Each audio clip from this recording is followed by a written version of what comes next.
Welcome back to the Bill and Doug Show, live from the Cotton Bowl. You can tell it's the Cotton Bowl because there's a sign behind us, Bill Landis. We're in the right place. Yeah. Very windy here in Dallas too, by the way. They're playing in the dome. It doesn't matter. But last year it snowed here. And now there's like 50-mile-an-hour winds. So it is a Sunday night. Doug Lesmerises and Bill Landis are so happy to be joining you from the Media Hotel here at the Cotton Bowl, where in 3 nights Ohio State will take on Miami. That's number 2 Ohio State versus number 10 Miami. We've been battling some internet issues. You've made 4 different tumbleweed jokes on the shows that didn't run, and then you didn't make the tumbleweed joke just now. I did see one though over there in the corner. There was a bunch of crap blowing around. It looked like a tumbleweed. Yeah. I guess they're real, but they were fake. They are real. It's not just on a Wile E. Coyote. Yeah. It is about 6:53 Central Time as we record this, Bill. We're about 12 minutes away from the release of the injury report, which is mandated by the College Football Playoff 3 days ahead of the game. This game will be played on New Year's Eve, as you guys know. So we will have that coming up during this show. We will. We are not expecting any surprises, really, but you never know. No, and this is a new thing for the playoff. They'll send it out 3 days prior. They'll have to update it every day leading up to the game before putting out a final report. There are some different designations with it as well. Then I think are not typically on the Big Ten report. The designations prior to game day are out, doubtful, questionable, probable, available, and there's percentages assigned to each. As if teams are actually going to be forthright. Doubtful, unlikely to play / 25% chance to play. Questionable, uncertain to play / 50% chance to play. Probable to play, 75% chance to play. Available, will play, 100% chance to play. I feel like I could have guessed those. Yeah. I think I could have guessed those. Yeah.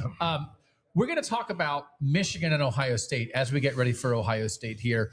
We will have a full media day with both teams on Monday. We will bring you coverage of that both on our Substack, Bill and Doug OSU.substack.com, and here on your YouTube feed and your podcast feed where you are watching this. We will have a post-game show on New Year's Eve live as soon as this thing ends. We'll have other coverage all week. So again, just like thanks for being here. I am curious, Bill, if we are going to sense it all in the next couple days, people getting a little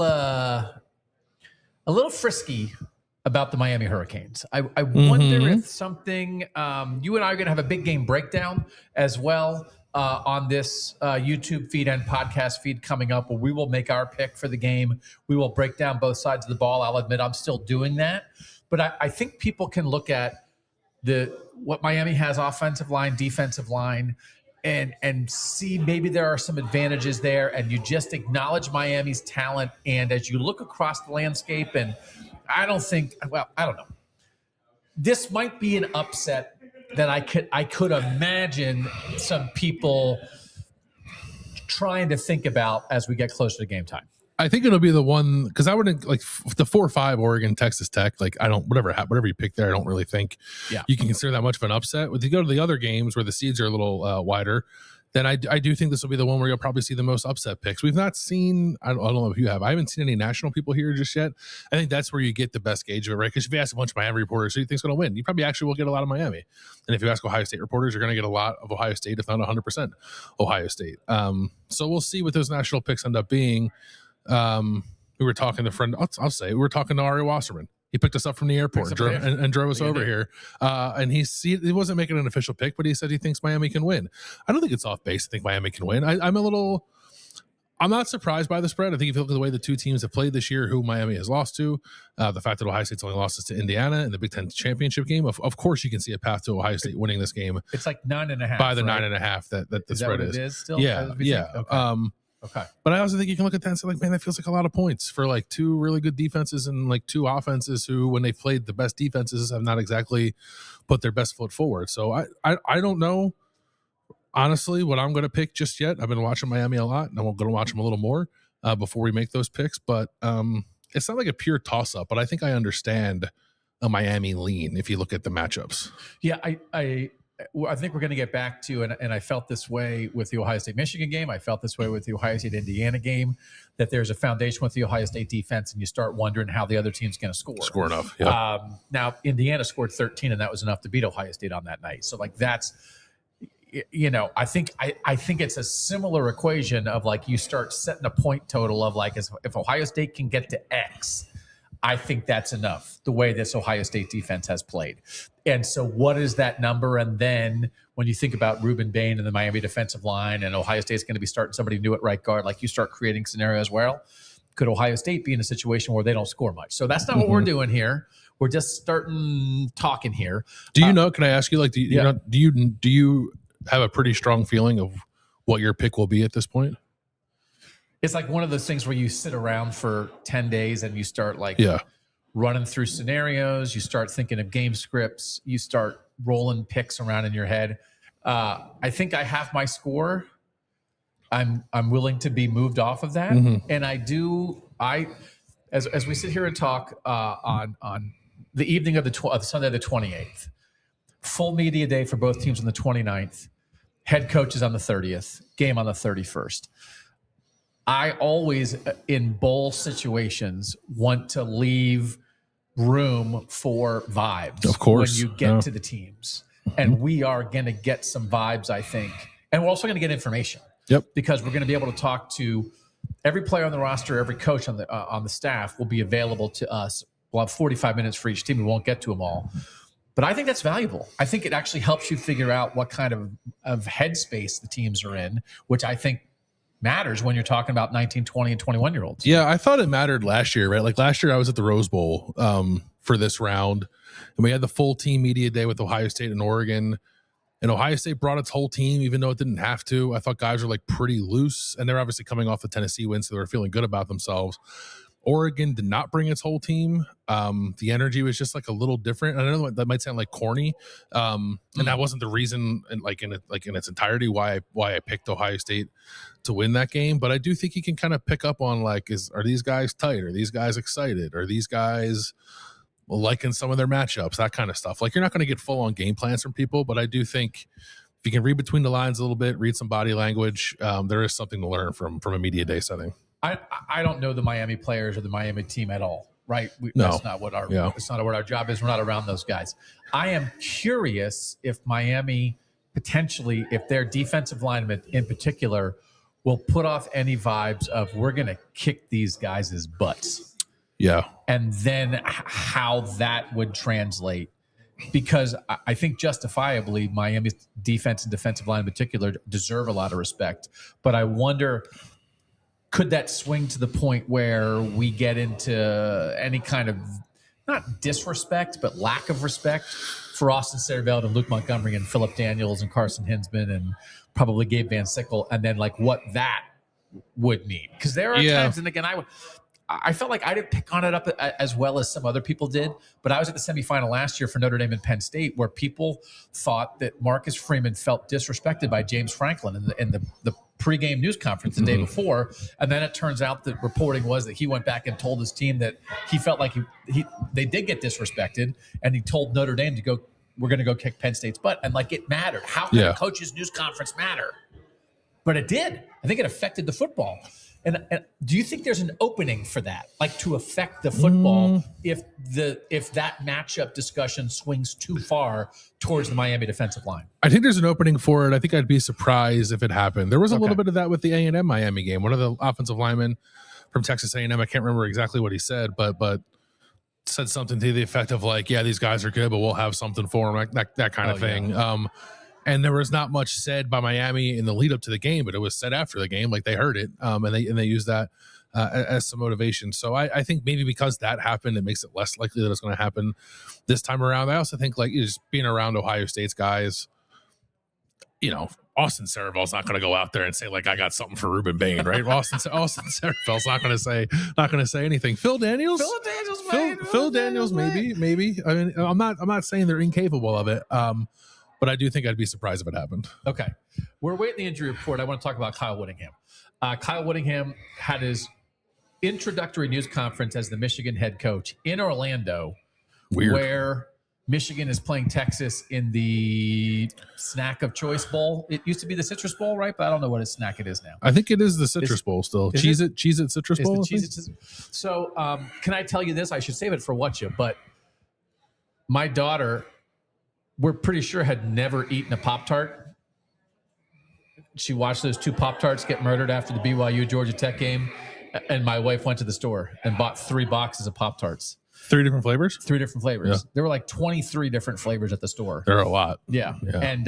And she ate a Pop-Tart for the first time. And it's one of those where I think we've actually jumped the shark with the Pop-Tart conversation around the Pop-Tart Bowl. I feel like half the national media is just unpaid spokespeople, unless they're paid. But it's such a giant commercial for Pop-Tarts. But it worked. Pop-Tart Bowl, I am for sale. Just by the way, if you're actually paying people. Just like if we 3 boxes of Pop-Tarts would be enough. But like it's one of those, so it's like sometimes I think like these bowl sponsorships, what are we doing? But it's like they sold 3 boxes of Pop-Tarts. It struck me. I have a terrible memory. I can really remember in 2015 when 2014. We were in New Orleans. 24 end of the 2014 season. We were in New Orleans for Ohio State, Alabama.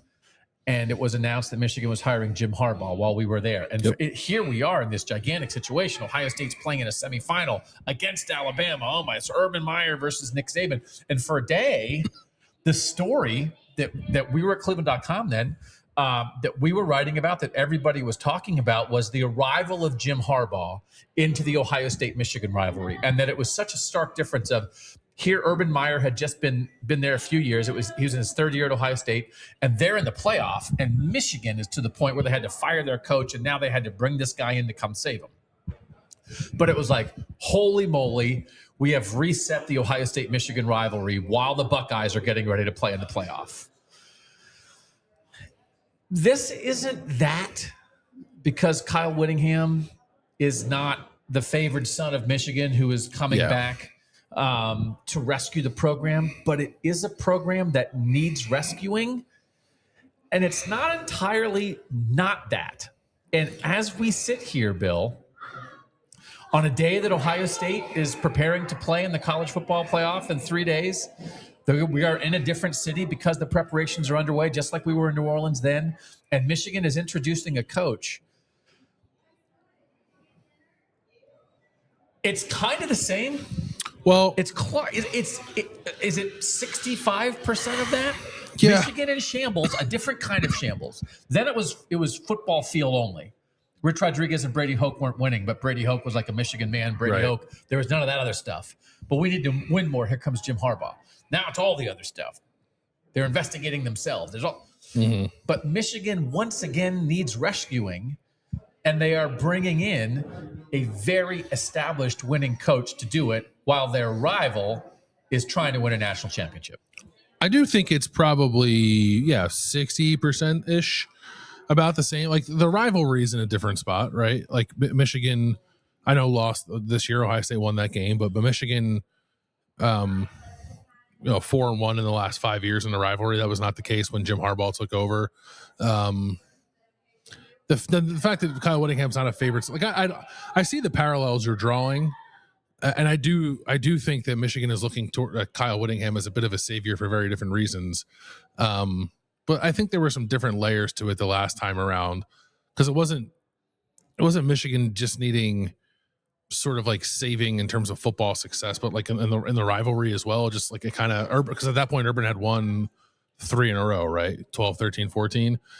And I think you could ask yourself, like, when's this thing going to swing back in Michigan's favor? And then no one knew at the time that it was going to take another, 5 years for that to happen. Mm-hmm. So I don't know. It's pretty similar. I don't think I go all the way and say like we're sitting in the exact same situation we were 11 years ago. But when do you think Michigan needed saving more? Now. 11 years ago, when they just were losing football games. I think they were 47-42 or something like that in the previous years under Brady Hoke and Rich Rodriguez. Or now, as their honor and their reputation is at stake. I think now. I think it's just a different. I don't know the right way to say it. Right? It's the football, I guess, over the last 5 years, whatever, has been better, but even that comes with an asterisk, right? Like there's just so much to the success of Michigan football the last couple of years, and then now it all sort of gets tainted, and they're trying to like almost like wash their hands of it in a way. And I really do think, like, given the timing of everything, that there was an opportunity for Michigan to really kind of crater, not forever, but enough in like the near term that it could have been pretty detrimental to the program and its longevity. So, like, because that felt sort of at stake here, I do think this is a situation where it needed to be saved more. Okay, if it's 60 or 65% of when Harbaugh got hired by Michigan, what if we start mixing stuff together? Can we get to closer towards 100%? What if we throw in some portion of Urban Meyer being hired by Ohio State? Yeah. After a firing, a dismissal of a coach. Again, that was just football stuff and things that people now would say were, were not that big a deal compared to other things. This is much more serious off the field stuff. So it's not at all a Sharon Moore, Jim Tressel comparison at all. But a program, and I've said a million times, I thought there was going to be a dark cloud over Ohio State for a little while after that. And Urban Meyer came and he blew that dark cloud away instantaneously, 12-0 in year one. That it is a program like off the field that there is stuff happening that needs to be rectified. And the winning will help get rid of that, right? Does Kyle Whittingham to Michigan, are there any parallels of Urban Meyer to Ohio State? I think there could be. I guess I'd ask you a question. What was because Michigan, I think, is not only viewed as a football program we need a saving, but an athletic department in disarray. Yeah. Was that the case for Ohio State back then? I wasn't covering it. So. Yeah, I think people had real questions, and that sort of continued then even after. Yeah. With the bowl ban, and they didn't think they were going to get a bowl ban, and then they got one, and I think with the way that it had been handled, to the administration, that Gordon Gee had said, you're going to fire Jim Tressel. I just hope he doesn't fire me, to paraphrase, right? Like that. There were other things like sort of out there of like who's running the show here, what's going on here, and you needed somebody who could settle that. Yeah, I think in that way, this is like I like the black cloud, right? If you talk about it that way, I do think Ohio State then was staring that down. I think Michigan now was staring that down, but I would probably still say the percentage comparison is about the same as the other comparison, because like Kyle Whittingham. Again, he's not returning home. Urban was in many ways returning home, and Urban had 2 national title rings in his back pocket. So it's not exactly the same thing in that regard either. But maybe again, and like to be clear, we're not comparing what Sharon Moore did to what Jim Tressel did. We're just saying like the results of both of those things. I do kind of think left the football programs in similar positions. Yeah. Okay, let me do more comparisons then. Urban Meyer and Jim Harbaugh, I think, as you noted, they were both prodigal sons. Reports out. We go now live to our correspondent, Bill Landis, with the injury report 3 days out from the Cotton Bowl. Okay, out for Ohio State. Malik Hartford, Quincy Porter, which is like the big one I think people were interested in. Mason Maggs, Logan George. Doubtful. Admen Tunkara, who has been on the report all year. Walk-on player. Tegra Shabola, doubtful. Not out, doubtful. Probable. Zay Jones, freshman receiver. Turbo Rogers, freshman running back. Deshaun Stewart, freshman safety. Cody Haddad, freshman safety. Devontae Armstrong, deep reserve offensive lineman. And the most interesting one there, Will Smith, defensive tackle. Oh, so that's 50-50. 50-50. No, probable is 75%. Oh, that was probable. Okay. Yeah. Okay. So he's got a little ding probably, but they feel like he'll be okay. I would think if he's on probable now, he's probably going to play. Okay. Yeah. Yeah. Is there anything for Miami that seems of major note? Damari Brown, who is they like rotate like 4 guys through the corner position, and he's one of them. So he's out. So I guess they'll have 3 guys to rotate there. Okay.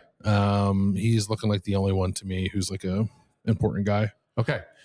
Quincy Porter, I think probably on a list of guys, if he's there, to try to talk to at media day. Sometimes if a guy's injured, then he's not available. I'll be curious to see if he's there to chat with. Yeah, I don't know what they make Ohio State do or make these teams do for these. I think there's a decent chance he's there. I'm sure he made the trip. He was at the Big Ten championship when he wasn't playing, so I'm sure he's on the trip. I would like to talk to him. Yeah, like what's up? How he feels like he could have impacted things at the tail end of the season when they were looking for receiver help. And I do think people were interested in the idea of him maybe doing that in the playoff too. So at least for this game, that's not going to happen. Yeah. Okay. Thanks for that report. Mm-hmm. There have been times this year where the injury report for Ohio State has been the most important thing about the team going into a game. That is not the case because two guys who are nowhere near that report are Carnell Tate and Jeremiah Smith, which is good news for everybody associated with Ohio State. So I'm going to throw out one more comparison here and see what you think of it. Urban Meyer, Jim Harbaugh returning home. Kyle Whittingham is not that. But Jim Harbaugh and Urban Meyer were both uniquely qualified that there wasn't somebody else like them in that moment because of their relationship to the universities, because of the way they had won at the highest level. Are we close to that with Kyle Whittingham, that in hiring him, is he the only guy like this that they could have got?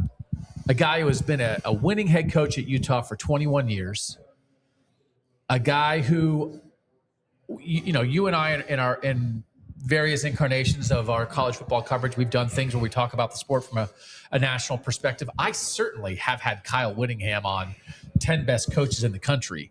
He's been on that list a lot. When we've had discussions like that. Is he a one-of-one, uniquely qualified for this situation, that if they were looking for a veteran, steady hand who sort of is, I think, has unimpeachable, off-field stuff that like this guy's just never had anything like that, and he's won. Kyle Whittingham's the only guy you could have gotten. Yeah, I think there was I don't know if this is true or not, but it's certainly my opinion. There was an air to this situation where I think guys who were in fairly comfortable spots weren't gonna go near the Michigan job right now. Yep. And I don't know that there were a lot of people banging down Kyle Whittingham's door, despite the fact that he's highly accomplished, to bring him in as their next head coach. So I think there were some things there sort of combining at the same time to set this situation up. And like there's not, I do think even like in college football, right? Like this situation, yes, one of one, but even just sort of maybe like generally Kyle Whittingham might be one of one. Yeah. For like the way that he kind of goes about it, the success that he's had, the longevity that he's had. Like it's like maybe him and Kirk Ferentz, I guess, are pretty similar, but that's about it. But Kirk Ferentz has had a lot of stuff. Yeah. Like on and off the field, right? There's been some off-field stuff at Utah. There was like some stuff with their now new head coach who like got fined, I think, for he did have using that. I don't want to say like derogatory language. Yeah, like in a practice or something. There's not been a lot of stuff, but there's been some stuff. Yeah, I think we're not pretending to know these guys, but it's like they needed somebody for Michigan to get somebody who has won at a high level and is pretty clean when it comes to all the other stuff. There's not a lot of guys like this. Finished in the top 25, 9 of 21 years at Utah. 4 of the last 6 full seasons, not the COVID year, double-digit wins, so still going strong. 32 years overall at Utah, 21 as the head coach. I think some people had wondered in this era, especially as BYU is really ramping things up in the NIL world, whether Utah and Kyle Whittingham would compete at the level there. But I think that has a chance to be one of those things where at a place like Michigan, I don't want to say that takes care of itself, but to some level, we saw their output that got Bryce Underwood to go there. And if it's a blue blood with resources. If a place like Utah, you may have to do more with less sometimes, or you may have to push harder to get more. If that was his weakness at this point in his career, the program may fill that hole. Yeah. And solve that weakness, and then he can do all the other things he does, which is lead a program, coach defense, win, and represent the university. I do think a lot of times coaches like Whittingham at places like Utah present as if like, we do it differently. We're not an NIL driven program. I think there's a quote from, or maybe it's more of like a program ethos, like you become us, we don't become you kind of thing that Kyle Whittingham has said before. And I just think that's things that coaches say when they know they don't have the money to compete, right? I actually don't think it's the way that they prefer to do things. I think it's just them kind of getting out in front of financial realities for their program. And that shouldn't be a hindrance at Michigan. I think it's a fair question of Kyle Whittingham, like, how do you manage that now in a program with elevated expectations and elevated resources? It is new territory for him, but I wouldn't take it for him or really for any other coach who was at like a less resource program who says the things that like Kyle Whittingham has said in the past and think like, well, that guy's not going to get it. There's no way he's going to succeed. Because I really do think it's just a reflection of like, we know we don't have the money, so I'm going to spin this in a way that can look good for us. And now that we do have the money, we're going to spend it. I have always called out when I thought teams were playing catch a fallen coach, right? Like a guy who had previously succeeded and now he's on his way down. And now you think like, hey, man, we're going to get a coach like this. Bill Belichick, currently 73, was hired when he was 72 at North Carolina. I thought was an example of that. I thought Mac Brown, previous to that at North Carolina, was an example of that. I thought Kansas did a couple times with Charlie Weiss and Les Miles back in the day before they figured it out with Lance Leipold. Just age of coaches right now. Kirk Ferentz is 70. Casey Keeler at Temple is 66. He was hired when he was 65. And asking now for another comparison. Curt Cignetti is 64. He was 62 when he was hired by Indiana. Kyle Whittingham is 66. Mm-hmm. So I don't think this is catch a falling coach because he's going up, right? He's Utah to Michigan is a step up. It is not a, hey, we're Kansas. We can get the former LSU head coach that we could never have gotten otherwise if he wasn't unsuccessful, and that's why he's available to us, right? It really like. I could absolutely see why somebody would think it was catch a falling coach. He was forced out of his old job. He was. It was time. I guess the question is he closer to catch a falling coach or is he closer to Curt Cignetti?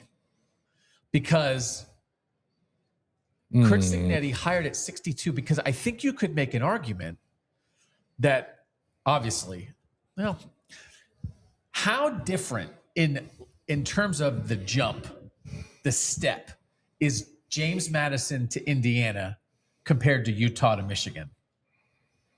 That you win somewhere and now you're going up. You're going up a level, right? Yeah. But Michigan was so far. I mean, and Utah would have been ahead of Indiana before Kirk Cignetti got to Indiana, right? Sure. Like JMU was a good group of five job to one of the worst power conference job. A time ago, Utah was the best group of five job. Yeah.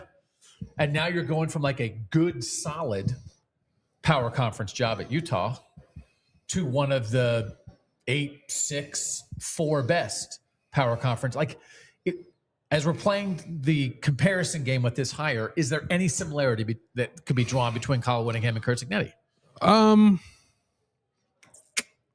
I don't. I hesitate only because Curt Cignetti, one, has been so good, and two, like Curt Cignetti won in multiple places across multiple levels. Kyle Whittingham has basically been at one place his entire career, and he's done incredibly well there. But you would like to see, I think, in a coach's background, some demonstration of an ability to do it at more than one place. Yeah, and you don't have that with Whittingham, so I don't think I can quite get there with that comparison. Okay, so we now are in a situation where two of the preeminent programs in the Big Ten, two of the Big Four, hired new coaches this offseason. Matt Campbell at Penn State and Kyle Whittingham at Michigan. Mm-hmm. And neither of those processes was anything that you would expect. Nope. Penn State's process got off kilter in the hiring, and Michigan's got off kilter in the firing. And it feels like there is almost unanimity on, but Penn State got a great coach and wound up making a great hire with Matt Campbell, and Michigan wound up making a great hire with Kyle Whittingham. Are both these programs, is the Big Ten going to go 2 for 2 in these cockamamie situations? And it's one of those things that I actually don't think this is analysis, and this is the worst kind of analysis. And I am now going to participate in my least favorite kind of analysis, which is to acknowledge that you don't like when people say this and then say it. I don't like when people think like, well, I just don't like this thing because everybody's agreeing on it, right?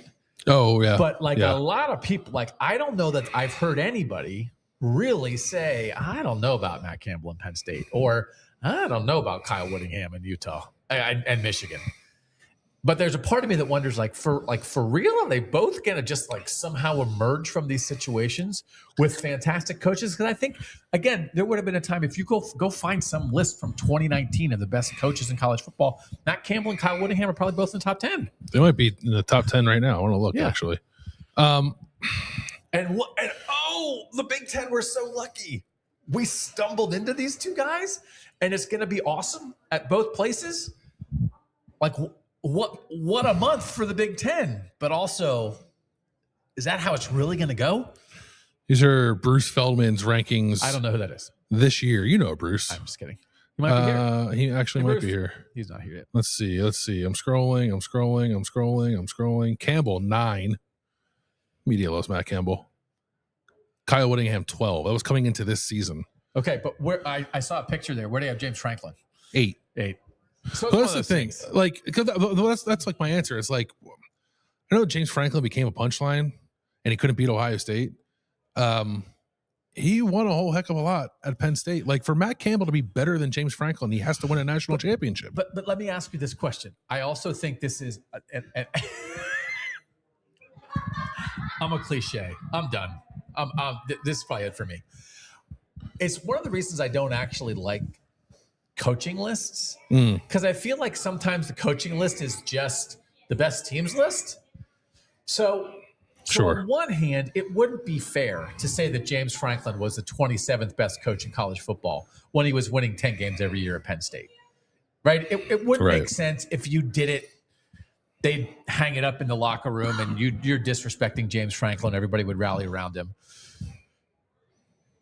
But when you're at a great program and you're just winning games, I do think it's hard sometimes to figure out how good you really are. Are you really good because you are a great coach?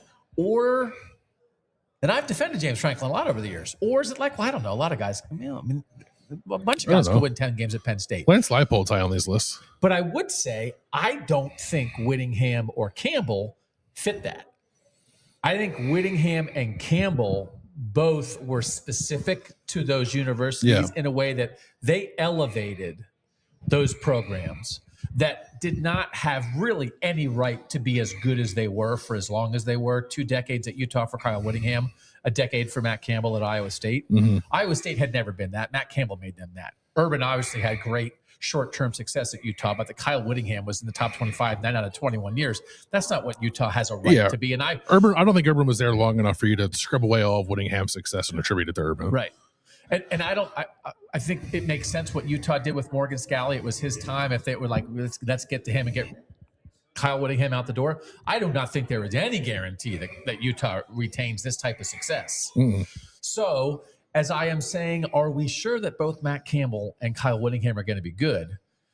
I also do think they have both, their reputations were built at places where it wasn't automatic. And now they are both going to places where it kind of is automatic. So I think it's very interesting there. So now I've spun that 180 degrees from, are we sure they're both going to be good, to, man, I think there's a chance that both are going to be really good. I think Campbell's going to be good. Will Campbell be good? I think yes. Period. Will he achieve more than James Franklin? I don't know. It's a high bar. I think whatever you think of James Franklin, he set a pretty high bar for what success is at Penn State. I will say, like, the Whittingham thing, first blush, I didn't even go there. Right? It was just like they needed an adult to run their football program, and they found one. And boy, isn't that lucky for Michigan. Yeah. And I kind of want to let this play out a little more to see, like, what the staff looked like, because so it seems like he's going to hire Jason Beck, who's the current OC at Utah, who was in his first year at Utah. They brought him from New Mexico along with Devin Dampier to totally revamp Utah's offense last year. They scored 40 plus points. They run the ball as well as anybody. Like, it's a pretty exciting offense. And he said in this press conference on Sunday, they're going to be 11 personnel based. They're going to run the ball, but they're going to be spread. They're going to be 11 personnel, which is basically like Bryce Underwood, we're building this offense for you, which is what he has to say. So if he brings Beck as his OC and Jay Hill from BYU as defensive coordinator, that kind of puts a different coat of paint on this for me, because I almost thought I was like, Kyle Whittingham is going to go as a 66-year-old who's not quite ready to give it up to Michigan, and he's going to hire Gary Anderson as his defensive coordinator and go back and get Andy Ludwig to be his OC, who had to get rid of at Utah. And it's just like, you're playing out the string, brother. Yep. But he's not doing that, and that is making me think about it a little bit differently in terms of like how good maybe this could actually be. Yeah.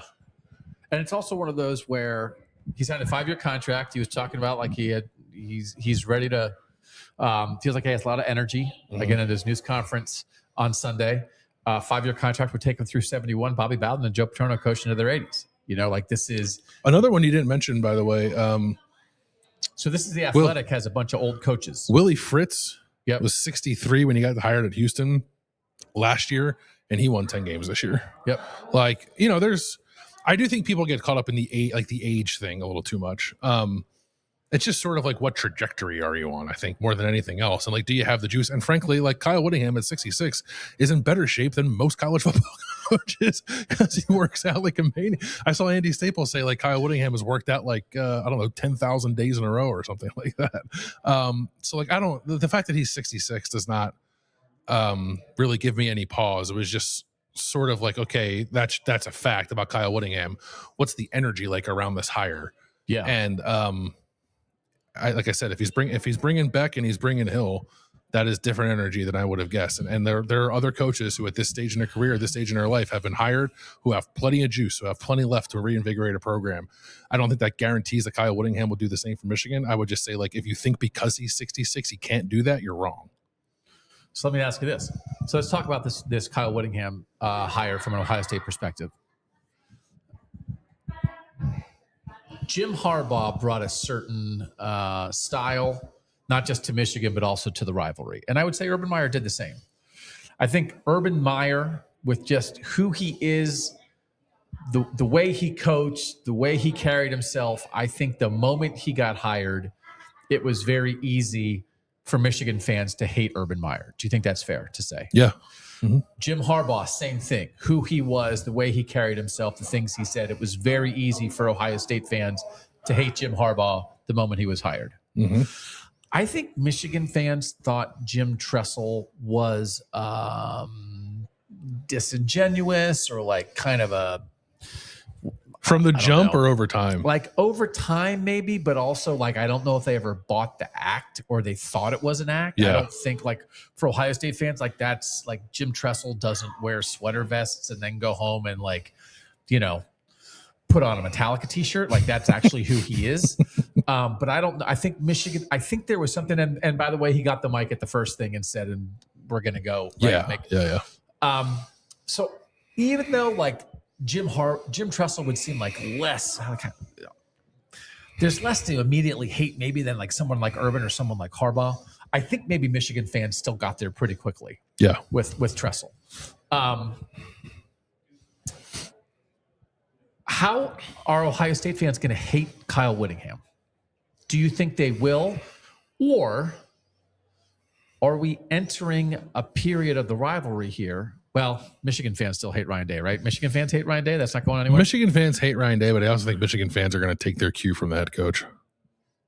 Could the temperature be brought down on the hatred aspect of the rivalry, right? Like, could we see a somewhat significant change in how the teams act toward each other? We understand what's in the hearts of fans and that kind of thing. But Harbaugh ramped it up. Urban ramped it up, right? Connor Stallions ramped it up. The flag planting ramped it up. Like there's been a lot of ramping up for a decade here. Mm-hmm. And maybe this is a little bit of a ramp down, potentially. I think it returns to a place of respect between the head coaches, certainly. I do think the tenor can be a little different. It doesn't lessen the rivalry. It's just kind of spun a different way, right? Like where Urban was kicking Michigan's butt, there was still that tension there, right? And I don't think that's going anywhere. I just think you'll find it from different places, maybe. And I don't think that the the coaches certainly are not going to do anything to like ramp up their rhetoric around this game. And Ryan Day has like really never done that and went like way out of his way to make sure he did not do that after he won this year. So I think if you take that and then you spin it to this, well, like Sharon Moore's gone, Harbaugh's gone. Here is Kyle Whittingham, who I think like I called Ryan Day a statesman after that game. I think in a lot of ways Kyle Whittingham is that for college football too. There will be a sense of decorum in this rivalry that maybe hasn't been present primarily on the Michigan side the last couple of years. Yeah. Kyle Whittingham, Ryan Day met in the Rose Bowl after the 2021 season. 2022 season, Utah beating USC gets Ohio State in the playoff, right? Like Kyle Whittingham was sort of like, hey. I think he said you're welcome or something like that. Yeah. And the interesting thing here is we're just running through, and Sharon Moore was. It's going to be very interesting, like how history does this, because it's such a short tenure for Sharon Moore, and he really is sort of just, again, it's the fumes, it's the byproduct of Harbaugh, but he was not a born and raised in the rivalry kind of guy. But right. He was. I think it absorbed enough of the Harbaugh stuff. He was crying on the field when Jim Harbaugh was suspended and that kind of thing, right? That it still felt that way. We definitively now have two head coaches in the rivalry that were not raised in it. I was going to ask you when the last time that happened. So I don't know what the answer to that is. But even and it's one of those things again, like because Lloyd Carr was a Schembechler assistant, right? Yes. Yeah. Because in his news conference, I think Kyle Whittingham saying like, I was 7 years old and watching Bo Schembechler, and it's like, okay, whatever. I mean, you're trying to find the thing. It's like, well, everybody was watching Bo Schembechler when they were 7 back then, right? I mean, it's just on a TV. It's like, So I think Ryan Day did a little bit more of that when he started, and then he's sort of been able to be I was reading a story about, I can't remember why I was going back and look at, but Ryan Day like told a story about like watching the Ohio State Michigan game with his grandpa or something. It's just like, you don't have to do that. Yeah. It's okay. It's okay that you're from New Hampshire. Yeah. It was Utah, whatever. Like it's fine. Like you're from a different place.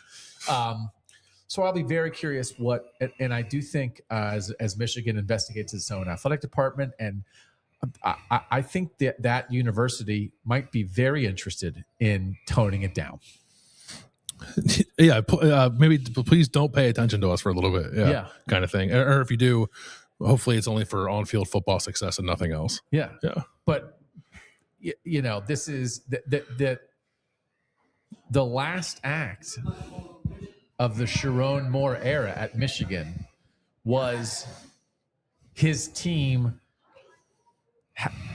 attempting to defend its home field from a flag plant that never came because they had started that the year before in a situation that led to pepper spray. Yeah. Right. That it is an apt metaphor of the last thing Sharon Moore ever did was defend from an attack that never came. Yeah. And that is not the pose that Michigan wants to be in. And that's not the pose that Kyle Whittingham's going to be in. I don't think he will be in. Yeah. And that doesn't mean he's going to flip the rivalry back, right? But I just think he will act differently. I almost wonder like if he'll repudiate anything, like that's not what we're, because I'm sure he's going to get asked about it. He should get asked. We'll ask him about it. Big Ten Media Days. It's like that.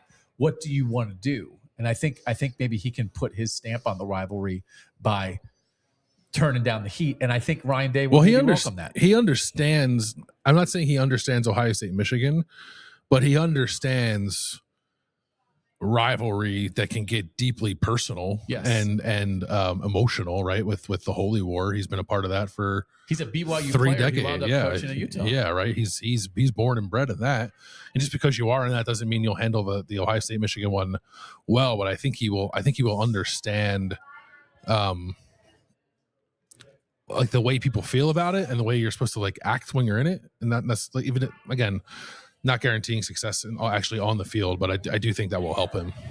But I do think as much as that is a holy war, it's the holy war. I mean, it's a whole different can of worms, to be perfectly honest. It's holy. It's a war. But Kyle Whittingham and Kalani Sitake, who've been coaching against each other in that rivalry for a decade, would hug each other after games. I think there's a lot of respect between us to go. Well, they're their former coworkers. Kalani Sitake was the Utah defensive coordinator before he got the BYU job, right? So there is, he was. Yes, he was. And they both played at BYU. And again, so there's a little more of that personal stuff, but that was an example of it being personal. And that's like Woody and Bo, right? That you work together and then you're apart. Yeah. And now it's like, okay, there's a foundation and a friendship and a respect there. And here are two Urban Meyer disciples. Do you think like Urban's hosting a dinner and Kyle and Ryan are coming over? A summit down in Florida. Let's talk about the rivalry. But actually, I don't know if Urban hosted a dinner about the rivalry, he would probably like try to get them to go out in the backyard and wrestle, right? He doesn't want to take the temperature down. I don't think he wants. I just think he wants it to not be embarrassing. Yeah. He doesn't want pepper spray. Yeah, he doesn't want pepper spray. He doesn't want third base, that kind of stuff, right? But I also think he probably knows Ryan Day and Kyle Whittingham well enough that he wouldn't. I don't get be having fun. Like he wouldn't need to do that. I think both those guys understand how to comport yourself. Yeah, but now he's officially Grandpa Rivalry, which he's going to. He is the grandfather of the Ohio State Michigan rivalry. Yeah. Both the head coaches are his former coordinators. Yeah. Are you kidding me? Oh my God. Okay. Yeah. Urban's going to have plenty to say about that. Okay. So this is 11 years ago. We took a day in New Orleans before one of the most important games in Ohio State football history between Ohio State and Alabama to talk about the rivalry because the rivalry had changed. And so 11 years later, we took 45 minutes before one of the more important games in Ohio State history as the Buckeyes try to go back-to-back for the first time ever to talk about something else because the rivalry has been reset. And even when Ohio State is on the precipice of a national championship, you find time to talk about Ohio State, Michigan. It always finds its way in. Always finds its way in. Okay. We hope the internet worked. We hope the microphones worked. Who was the producer on this? Was that you or was it me? It depends on whether or not it works. Yeah, okay. Yeah. Thanks to you guys for letting us hang out with you. We'll have a bunch of content on our Substack, BillAndDougOSU.substack.com, on this YouTube and podcast feed. And we're just grateful to be in Dallas talking ball and covering the Ohio State Buckeyes. So we will speak with you guys soon. For now, from what's the Hotel Anatoly? What is it? We are in the Westin Las Colinas. Ohio State is at the Hilton. Oh, okay, sorry. Where they typically stay. We're in a lobby. We're in a hallway, actually. We're in a hallway with the backdrop, and that proves that we're in Dallas. So for now, he's Bill Landis. I'm Doug Lesmerises, and that was the Bill and Doug Show.